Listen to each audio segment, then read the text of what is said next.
waliwo ekisa ekikubikako nobeera maaso g'omutemu nobeera ng'owangala n'omuntu nga takwagala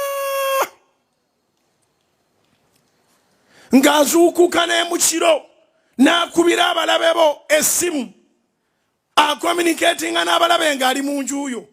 olina omusota mu nnyumba naye tegwene kyakukola oluusi tugitegeera gigenze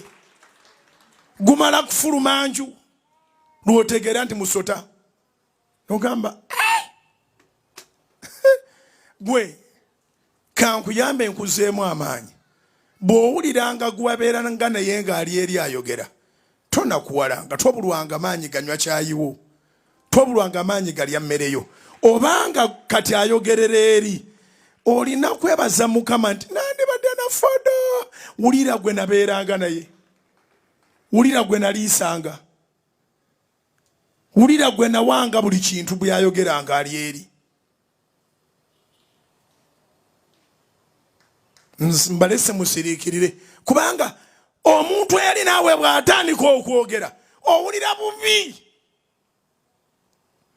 nogani banne lwaki ayogera bw'atyo ajja kukkirizisa abantu nti byayogera bituufu kubanga yali nange naye nga byayogera si bituufu naye ayinawo akantu aka keyeekutteko nasulanga mu nnyumba omwo nafumbanga emmere naye kati neweeraliikiririra wootateekwa kweraliikiririra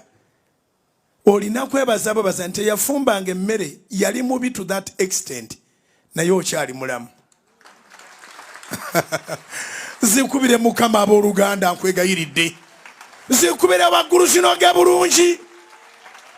survivor zikubire Yesu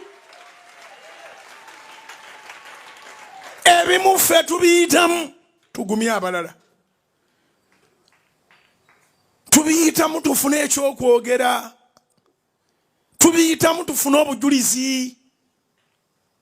abamu mmwe munyumirwa sitoole naye ffe tuli wakati mu firimu oba okitegere kye ŋŋamba